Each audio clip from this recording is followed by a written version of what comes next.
When my daughter asked for my pension money, I didn't say no. She said it was just a short trip. She said she needed a break. She said she would return it soon. I looked at her face. She looked tired, and when your own child looks tired, you stop asking questions. So I gave her the money. That pension was not extra. It was what I used for groceries, for medicine, for the quiet life I lived alone. But I told myself I could manage for a while. The house felt different after she left.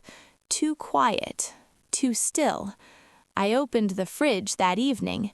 It was almost empty, just a bottle of water and a small container with leftover soup. I told myself it was fine. I had lived through harder times. Days passed. I started eating less, not because I wanted to, but because there was nothing to cook. I didn't call her. I didn't complain. Mothers don't like to sound weak. Then one afternoon, I heard the door unlock. She was back. She didn't greet me right away. She walked straight to the kitchen, and when she opened the fridge, she screamed. Her scream cut through the house, sharp, sudden. I rushed to the kitchen, my heart racing, thinking something terrible had happened. She was standing in front of the open fridge, her hand covering her mouth. Her eyes were wide, not with anger, but shock. "Mom," she whispered, "why is there nothing here?" I looked inside, the same way I had been looking all week. I shrugged gently. I was not very hungry, I said. That was only half the truth. She turned to me slowly. "You didn't eat? For days?" I tried to smile. I told her I was fine, that I had soup, that I managed. But mothers are not good liars when it comes to hunger. Her voice started shaking.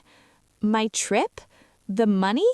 she said, struggling to finish the sentence. I nodded. "That was your pension," she said, quietly. "You live on that."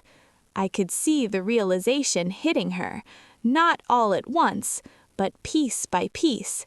She looked around the kitchen, at the quiet table, at the clean sink, at the silence that had settled into the walls.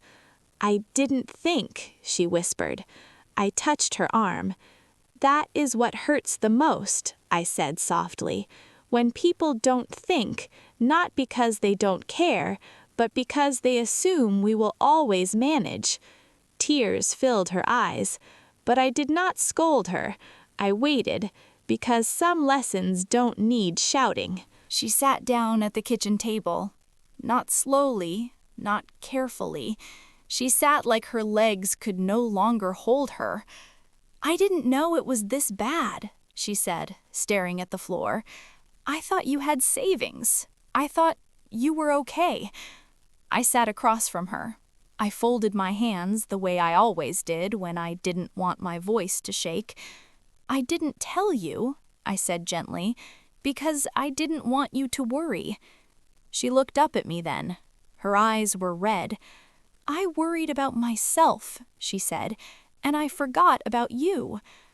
That sentence stayed in the air, heavy, honest.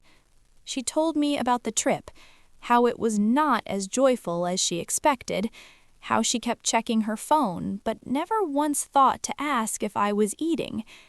"I kept telling myself you'd be fine," she said, "because you always are." I reached across the table and held her hand. "That's the mistake people make," I said softly. "They think strength means we don't feel pain." She broke down then, not loudly, not dramatically, just quiet tears falling onto the table between us. "I'm sorry, Mom," she whispered, and for the first time since she left, I felt full again, not because of food, but because she finally saw me. She didn't wipe her tears right away. She just sat there, holding my hand, like she was afraid I might disappear. Then she stood up. "I need to fix this," she said. Not loudly, not dramatically, just with quiet determination. She went back into her room and closed the door. I could hear drawers opening, a suitcase being pulled out. For a moment, fear touched my heart. I wondered if she was leaving again. But she came back with something else. She placed her phone on the table and opened her banking app. Her hands were shaking.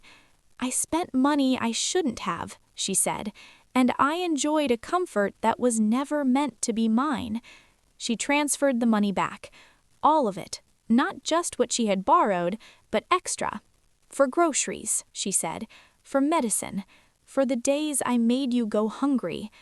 I wanted to stop her, to tell her it wasn't necessary, but I stayed quiet.